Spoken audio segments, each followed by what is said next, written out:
2021 has not started off well, and I think we're all a little bit mentally drained with everything that's being said about what's going to happen, how it's going to happen, and why it's going to happen.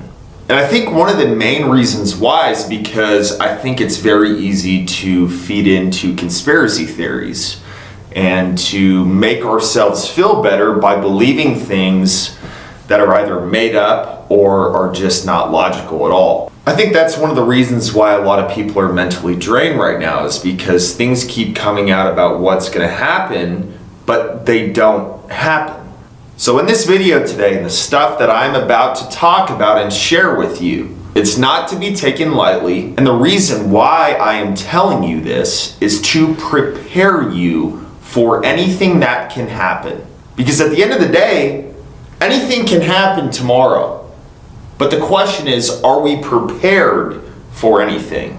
And the answer for most people is no. So what I'd like to do is I'd like to start with the facts about what happened last week, why it happened, and why it was framed the way it was. For those of you who think that the patriots of America incited violence in the Capitol, you were very wrong. It was Antifa.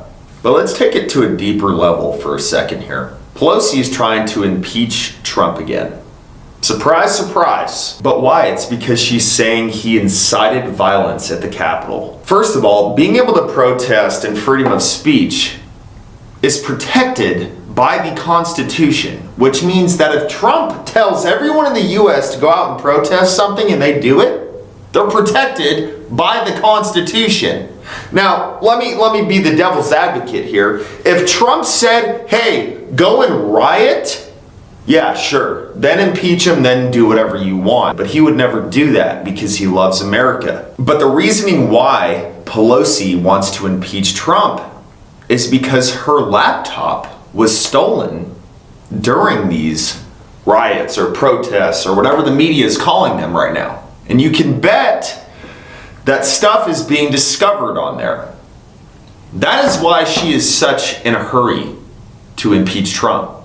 Not because of the insurrection and all this other crap. That's all just a cover for her not wanting the public to know what's on her laptop. Now, for all those people who comment and say, well, PolitiFact said this, and for those of you who don't know what PolitiFact is, it's one of those websites that says that they can check facts about politics, and just because they're fact checkers, they're right.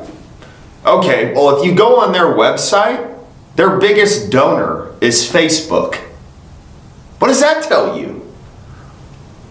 You don't think they're making calls for them? So anything on PolitiFact and anything they say is not going to back up anything for Trump because they're backed by Facebook. Facebook would never let that happen. Here's another fact that everybody needs to know. Trump has not conceded, nor will he. He has a plan, and we need to have faith and not be bothered by the media. The media is going to do everything to make you switch your brain into thinking that Trump is a bad person. Be stronger than that. But while I'm saying to have faith, also be patient. If something is going to be done, it's going to be done. Stressing yourself out about it, looking at things that people are posting that have no credibility, it will consume you and it will do more harm than good. But I can tell you right now, Trump is not the guy to tip his cap and say, okay, well, you guys win. I mean, yeah, we're screwed. Not the guy. So now I want to talk about some of the rumors that have been circulating on social media and all this other stuff. First off, it is a damn shame that Parler has been shut down. But Parler being suspended is not a coincidence. They are scared of what is being shared on there. They are scared of the truth that is coming out on there. So what do? Screw freedom of speech. Let's ban it. So the biggest topic that's going around, or the rumor, is that the Insurrection Act has been signed. There is a lot of evidence that points to that. There has been video that surfaced of troops at a truck stop in Texas, troops in DC, and they say it's because it's for the inauguration for Biden. No, it's not. Why the hell would they get him out there? What is it? What day is it today? 9 days, 10 days before the inauguration. That doesn't make any sense. What are they getting him at bed and breakfast and having him party for the next 9 days before they do it? It doesn't make any sense. So here's what I will say, and this is what everybody needs to take very seriously right now. I truly believe that there is going to be something that happens this week. The truth is none of us know what is going to happen until it happens. We can prepare for the worst case scenario and hope for the best. I'm sure all of your dads or grandpas have said that to you in the past. They're good men for doing that.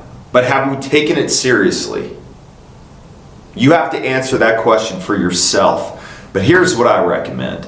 If your gas tank is below 3/4 of a tank, top that thing off every time before you go home. If you have an extra bathtub in your house, fill it with water. If you don't have food for 2 weeks, get food for 2 weeks. If you don't have water for 2 weeks, get water for 2 weeks. If you can still get ammo, get it. If you take medications, get medications for a month. But understand that the reason why I'm telling you this is not because I'm saying this stuff is going to happen. It may or it may not. I believe that Trump is not the guy, like I said, who's just going to be like, okay, I'm done. If something happens, maybe not today, maybe not tomorrow, maybe not in 2 years, you need to be prepared for anything. 2020 sucks. Man, ain't that true? Yeah, we love guns. And America too. Mount up. Poppin' Texas hogs in the chopper, load 'em up. Sun down here, got one option when it's tough. Cowboy up, jack trucks, big bucks.